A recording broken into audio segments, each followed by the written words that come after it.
Salam alaikum mes petits loulous. J'espère que vous allez bien. Trop contente de vous retrouver pour un nouvel épisode de l'histoire de notre prophète Ibrahim, alayhi salam. Tu es prêt? Moi je suis. Allons-y. Le prophète Ibrahim, alayhi salam, est grand maintenant. C'est un adulte. Il s'est marié avec une jeune fille nommée Sarah.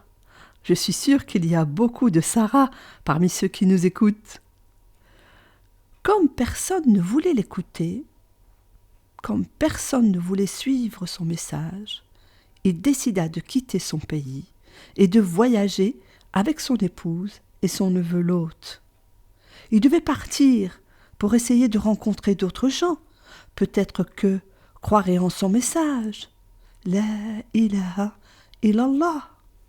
Ils voyagèrent longtemps, à pied souvent, de la Syrie vers l'Égypte, vers la Palestine. Ils se déplacèrent chaque fois dans le but de trouver des gens qui cette fois-ci les écouteraient. Ibrahim alayhi salam était téméraire, il avait de la volonté, il ne baissait jamais les bras. Il leur disait « Croyez en Dieu seul, laissez vos statues, elles ne vous sont pas utiles. Elles ne sont faites que de bois ou d'argile, et c'est vous-même qui les fabriquez. Suivez-moi, je suis le prophète d'Allah. Je suis venu à vous avec ce message. Écoutez-moi, laissez les astres là où ils sont. Ce sont des créations de Dieu. » Personne n'écoutait. Personne ne répondait à l'appel. On lui disait « Passe ton chemin. Nous croyons comme nos pères et grands-pères. Laisse-nous, tu nous embêtes avec tes balivernes. » Oh, quel comportement! Sarah, la première femme d'Ibrahim, alayhi salam, n'a pas eu d'enfant tout de suite. Elle recommanda à Ibrahim de se marier avec une autre épouse, avec Hajar. Ah, j'en connais une qui sera si contente d'entendre son prénom. N'est-ce pas, Hajar d'y aller? Et quelque temps plus tard, alhamdoulilah, Ibrahim et Hajar eurent un petit bébé. Ils l'ont appelé Ismaïl. Ils étaient très heureux. Ibrahim remerciait chaque jour Allah Ta'ala de lui avoir donné un enfant. Shukrulillah wa alhamdoulilah. Tu peux imaginer que c'était un peu difficile pour Sarah de voir qu'Hajar avait eu un enfant, mais pas elle. Elle était triste, mais tu verras, Allah ne l'a pas oubliée. Allah Ta'ala décida qu'il fallait éloigner Hajar et Ismaël. Ils devaient quitter Ibrahim, Sarah et Lot. Mais n'aie pas peur, la suite de l'histoire est belle. Quand Allah décide quelque chose, c'est qu'il y a toujours quelque chose de bien qui va suivre. Patiente un peu. Le prophète Ibrahim écouta ce que Dieu lui demandait de faire. Je t'ai dit, Ibrahim était très obéissant.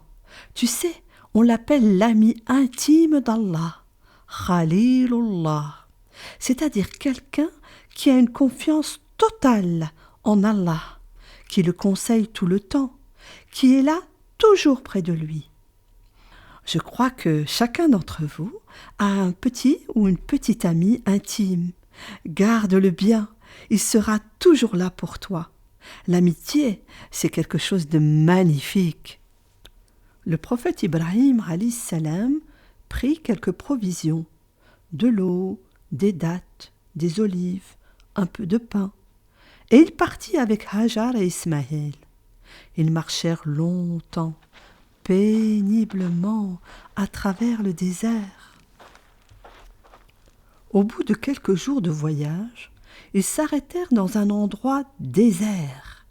Il n'y avait ni eau, ni plantes, ni arbres, que des montagnes, des rochers et le sable à l'infini. Ferme les yeux, imagine, et entends le vent souffler sur les dunes de sable. Hajar, inquiète, demanda à Ibrahim « Ibrahim, Ibrahim, vas-tu nous abandonner ici? Il n'y a rien, ni eau, ni nourriture, personne. Ibrahim ne répondit pas. Hajar continua à questionner. Ibrahim, est-ce Dieu qui t'a demandé de nous laisser ici? Oui, répondit-il en baissant la tête. Alors je suis confiante en Allah. Il ne nous abandonnera pas. Quelle confiance en Allah! Elle laissa repartir Ibrahim.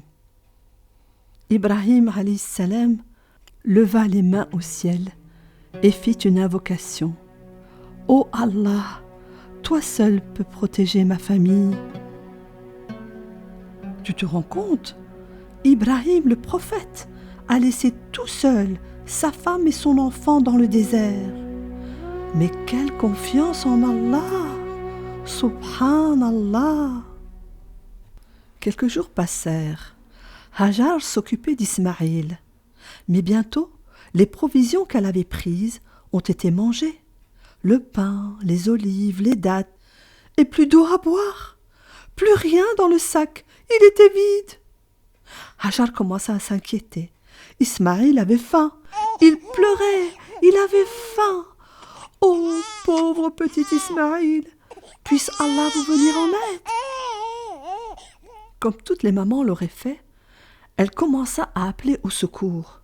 Au secours, au secours, y a-t-il quelqu'un? Elle mit ses mains autour de sa bouche et crie « Au secours, à l'aide, de l'eau !» Mais personne ne répondit à son appel. Seul l'écho de sa voix revenait à travers les montagnes.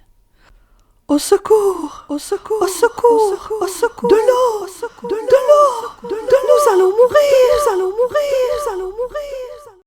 Ne se décourageant pas, Hajar décida de laisser Ismaïl là où il était et de chercher du secours un peu plus loin. Elle se mit à courir. Elle regardait derrière elle. Ismaïl était toujours là, en train de pleurer. Et elle criait « Y a-t-il quelqu'un? De l'eau, s'il vous plaît, de l'eau! Au secours, au secours! Oh Allah, aide-moi, aide-nous, je t'en supplie !»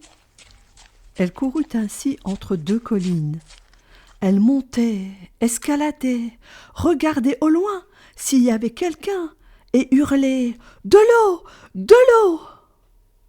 Mais rien à l'horizon. Et elle courait dans l'autre sens, vers l'autre colline, et criait « Au secours! De l'eau! De l'eau !» Elle courut ainsi 7 fois, escaladant les 2 collines. Elle revint vers Ismaïl, essoufflée, fatiguée. Elle est revenue bredouille, elle n'avait rien trouvé. Ils allaient mourir. Pauvre Hajar, pauvre Ismaïl. Vous êtes sans doute impatient de connaître la suite. Que s'est-il bien passé? Eh bien, je te donne rendez-vous la prochaine fois pour un nouvel épisode. Salam alaikum les loulous.